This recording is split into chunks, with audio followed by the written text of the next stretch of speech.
Mahasiswa yang pernah di suatu waktu dia tidak saya luluskan, mempengaruhi orang lain. Seperti itu. Jadi ketika diberikan berkat untuk menjadi pengajar, saya menganggap saya paling suka ngajar. Saya paling bukan hanya sekedar IP-nya berapa. Iya. Apalagi di zaman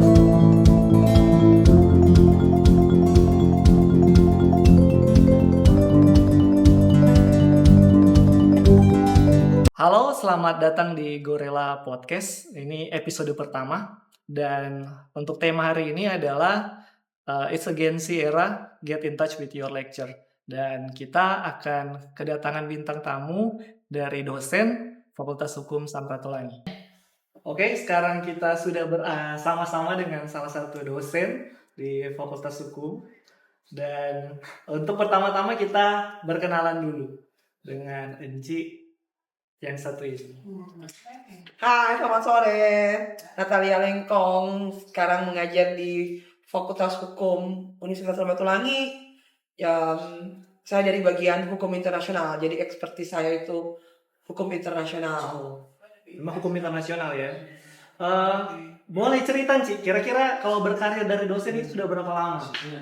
Masuk tuh CPNS 2001. Udah cukup lama. Lama ya? Lama, 20 berapa tahun berarti ya? Saya 22, 23 tahun kira-kira. Itu CPNS. Kalau CPNS S1-nya? Saya satu angkatan 96. 96 di Lulus mana? di sini di Fakultas Hukum Unsra. Oke. S2-nya? S2 dan S3-nya saya di Universitas Pajajaran. Wis. Di Pascasarjana Universitas Pajajaran. Jadi udah dari 2001 berarti ini udah 23 tahun lah 23 kira-kira. tahun. Jadi bukan kaleng-kaleng, udah cukup berpengalaman.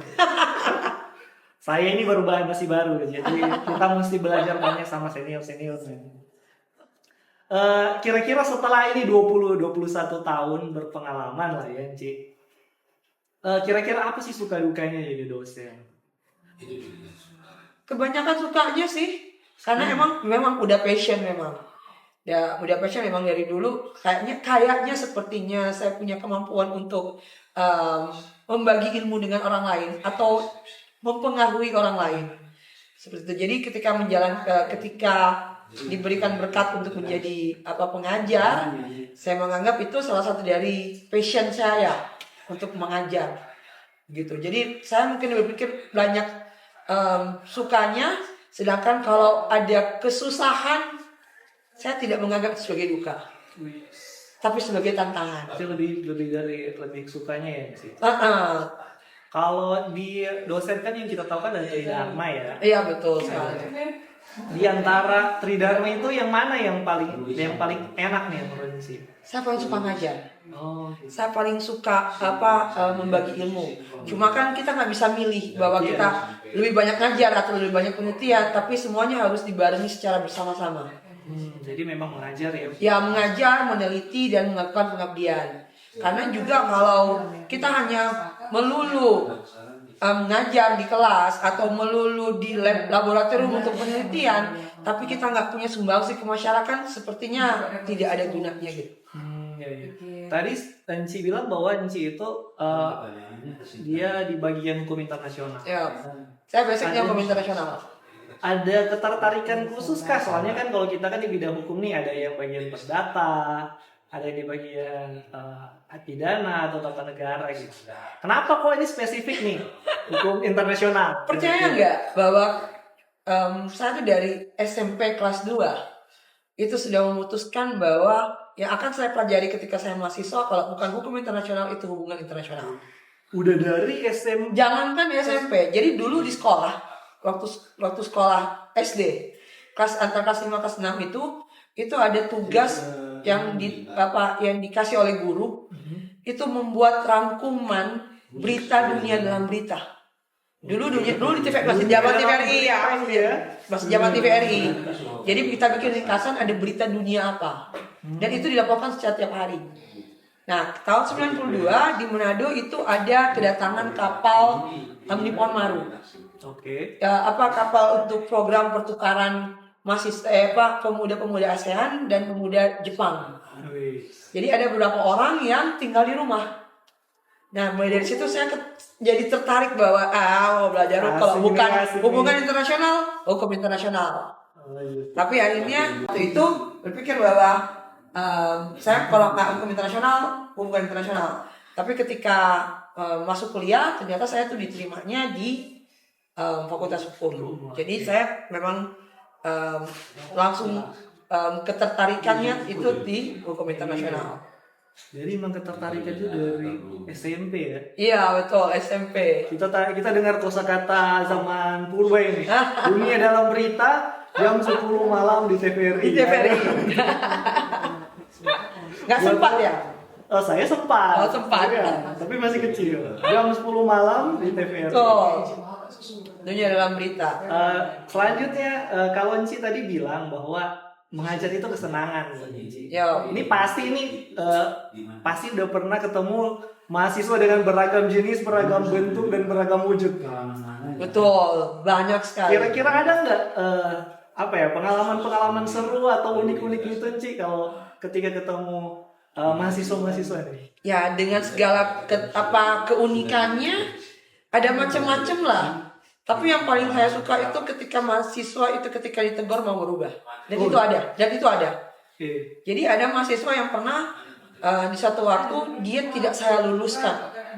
Karena dari segi kehadiran dia tidak cukup, baru kemudian di kelas juga tidak aktif. Hasil ujiannya juga kurang bagus. Dan dengan terpaksa saya tidak meluluskan. Saya pikir di semester berikutnya dia tidak mau lagi ngontrak mata kuliah saya. Tapi ternyata dia sendiri tertantang untuk kontrak dan dia bisa membuktikan setelah dia kontrak itu dia bisa membuktikan bahwa dirinya bisa. Dan I'm so proud of him. Keren ya. Jadi bukan yang ketika ditegur itu kemudian jadi mengundurkan diri atau kemudian tidak mau lagi belajar. Tapi ternyata ada mahasiswa yang ketika kita tegur pun mereka bisa berubah. Iya. Kayak kalau di film itu nonton Whiplash kali. Nggak tahu itu film apa. Itu kalau kita ketemu kalau ditantang gitu, tapi dia mau. Ya betul. Dan itu jadi sangat berkesan buat saya sampai kemudian dia selesai dengan bagus dan dia sekarang sudah bekerja sebagai PNS. Dan I'm so proud of him.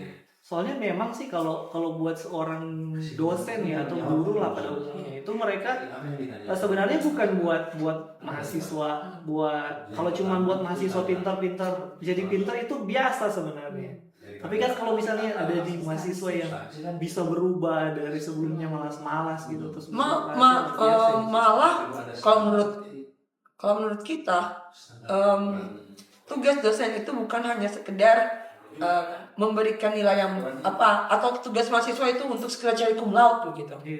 Tapi bisa nggak dia menyerap apa yang diberikan oleh dosen dan kemudian bisa membawa perubahan untuk dirinya sendiri seperti itu. Karena kalau enggak, karena sekarang dunia kerja kalau mungkin 5 atau 10 tahun lalu masih ada penerimaan yang sesuai dengan IPK. Kalau sekarang enggak, perusahaan akan melihat waktu kuliah pernah aktif jadi apa, waktu kuliah pernah ada prestasi apa, pernah magang di mana misalnya. Jadi kegiatan secara pada waktu mahasiswa itu apa, bukan hanya sekedar IP-nya berapa. Apalagi di zaman sekarang ketika Indonesia itu punya banyak tenaga kerja yang usia kerjanya ini sudah banyak sekali. Ketika mereka nggak punya kemampuan untuk bersaing, ini saingannya banyak banget. Jadi sebenarnya. Tapi ada satu lagi. Sekarang terima kerja itu ternyata ada BI checking. Wow, pakai BI checking sekarang. Sekarang pakai BI checking. Anda punya utang nggak? Utang tagihan saudara dibayar bersih lah. Iya sih. Rekodnya bagus gitu. Itu hal itu jadi pertimbangan juga sekarang. Ini tips-tips menarik ya nih, soalnya ternyata selain kemampuan intelektual, ternyata kemampuan finansial, betul. Kecerdasan finansial penting. Bagaimana mengelola?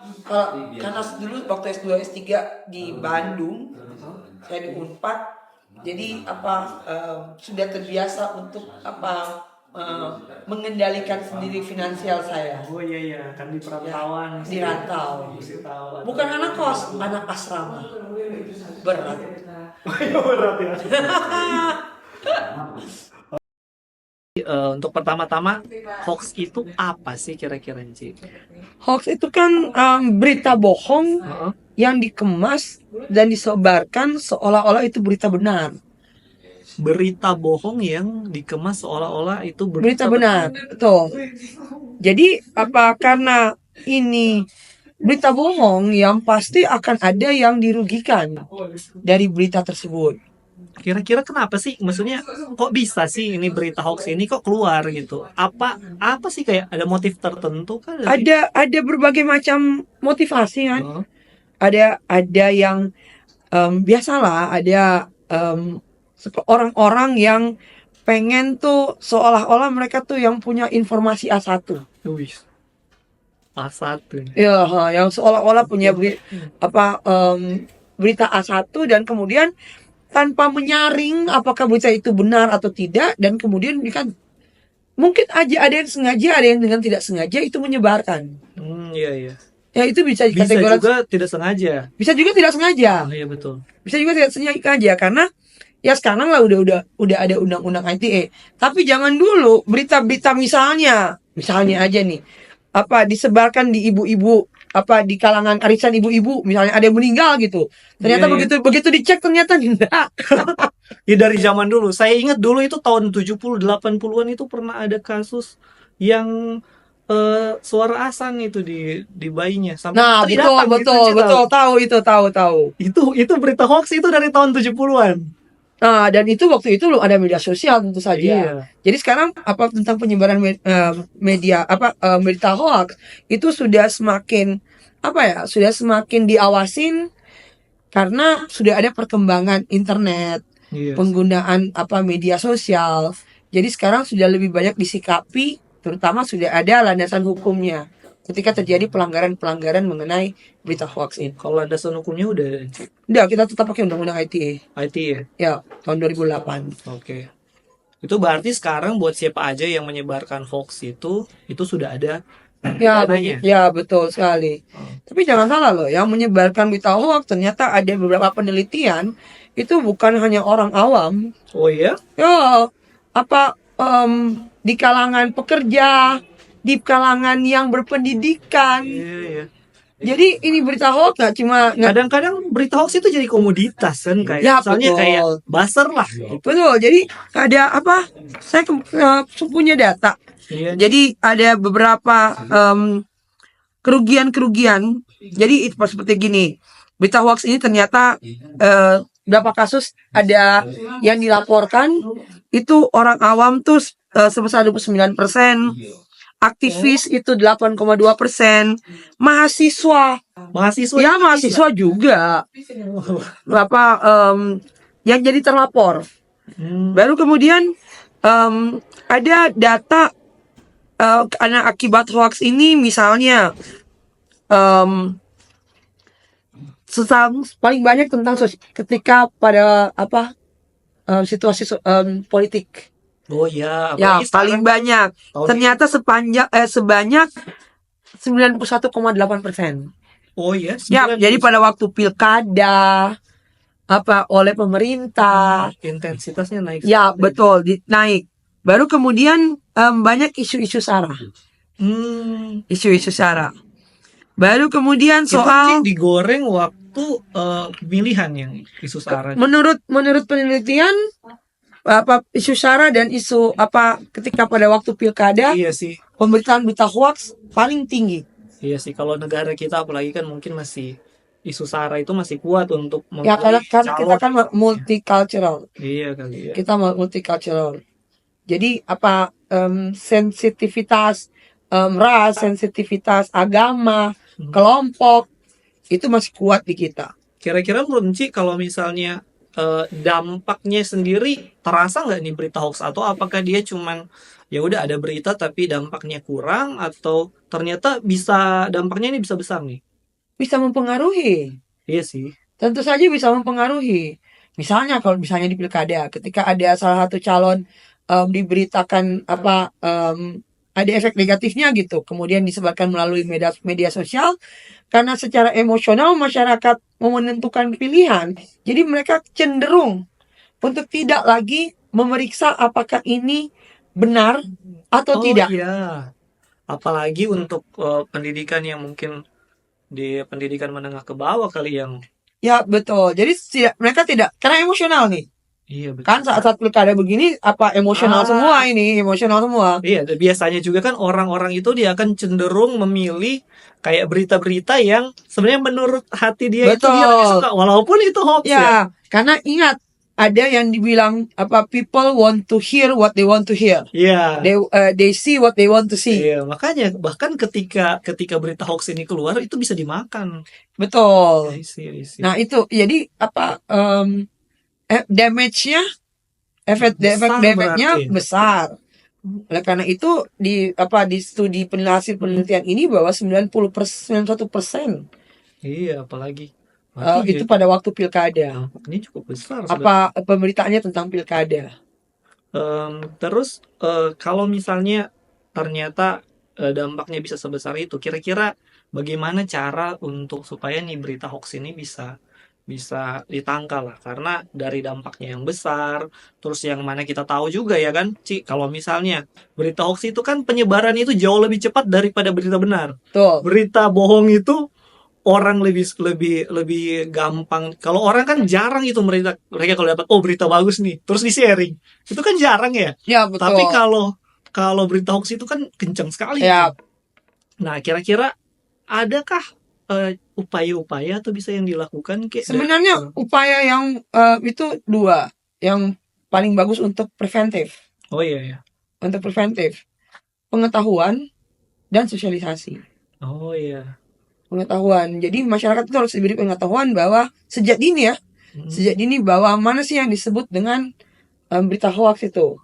oke. Berita hoax itu apa? Baru kemudian disosialisasikan. Sosialisasi juga Kan, penting ya. iya, sosialisasi juga penting karena untuk masyarakat kan, Mm-mm. masyarakat. Nah, dalam sosialisasi itu juga harus diajarkan bahwa ini ternyata ada sanksinya. Oh Jadi ya. kalau masyarakat berpikir bahwa paling bilang ini bercanda. Iya, nggak. Sekarang sudah tidak lagi bercanda pun ketika menyinggung seseorang dengan data yang tidak benar, itu bisa jadi Iya. ada sanksi pidananya. Iya sih, memang sekarang berita hoax itu, aduh, saya sering counter berita hoax itu di grup keluarga, kayak Ya gitu, Ci. betul. Waduh, itu berita hoax itu. Ada satu lagi data bahwa ternyata yang sering menyebarkan berita hoax ini itu sebenarnya bukan yang berada di bawah usia 45 tahun.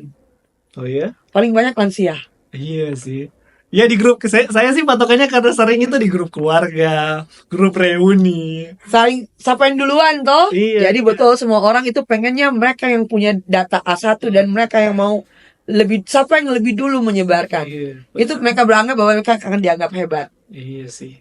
Ada kayak cari validasi gitu ya. Heeh. Kalau misalnya kira-kira nih, kalau dari sekian sekian berita hoax gitu, bagaimana sih cara membedakan antara berita hoax itu atau bukan? Nah, jadi ada beberapa cara nih untuk bagaimana membedakan mana yang hoax dan bukan. Iya, Yang pertama itu adalah mencari sumber beritanya. oke. Mencari sumber beritanya, misalnya apa, sumber beritanya sepertinya kurang familiar. Oh, Dalam hal ini mungkin ini yang disebut dengan akun-akun bodong. oh, iya ya. Sering kan kalau Ya, misalnya kita lihat nih, ini akun ya second account. sumber ini apa, nama akun ini bisa terpercaya atau enggak? Oh iya, Seperti itu. Baru kemudian biasanya kalau misalnya melalui website atau melalui media sosial, biasanya lamannya itu, wallnya itu banyak hal yang agak aneh, iya. tidak lazim misalnya begitu. Hmm. Baru kemudian penggunaan huruf-huruf, tanda seru, dalam hal ini memprovokasi untuk Oh, menyebarkan. dia kayak bahasa ya, Ya, jadi kayak bahasa. viralkan, sebarkan. Yang nomor 5 itu ya, itu Betul. yang paling menarik yang nomor 5. Betul. Baru kemudian tidak ada kejelasan apa informasi mengenai waktu. Apalagi sekarang ya, Ci. Kalau untuk berita hoax ke depan ini udah akan sangat-sangat fatal karena sekarang ini ada zaman AI, Ci. Betul. Itu kalau video itu Ya, sekarang betul, bukan cuma betul. gambar yang bisa diedit loh, bahkan video. Kalau penggunaan AI sekarang udah luar biasa. Sekarang kita hanya tulis kata-kata, Iya, keluar videonya. bikinlah semacam puisi. Kita menggunakan AI, jadi lagu. Iya. Itu sih di sisi lain sih memang teknologi bagus untuk berkembang ya. Tapi di sisi lain potensi untuk disalahgunakan itu besar. Ya, Masuk besar. ini untuk hoax ini. Cuman berarti kita sekarang itu harus menuntut kepada pemerintah bahwa harus dibikin langkah preventif untuk itu. Iya, Jangan kita menunggu ada yang dirugikan atau ada pelanggaran yang muncul akibat penggunaan AI itu, tapi kita belum siap dengan perangkat hukumnya. iya betul. Kayaknya udah penting sih karena di negara-negara luar kalau misalnya kayak di Korea itu kejahatan karena AI itu udah masif sekali. Banyak. Orang-orang bikin berita hoax. Tapi sebenarnya AI. kita udah sepertinya sudah punya tuh. Kalau tidak salah itu undang-undang tahun 2022 Iya. tentang pelindungan data pribadi. Oh iya. Nah, itu bisa bisa salah satu bagian daripada untuk melindungi data pribadi warga negaranya, baik yang diedarkan melalui teknologi maupun yang tidak. Iya sih sebenarnya. Karena tidak semua data pribadi data privat itu bisa disebarluaskan. Iya.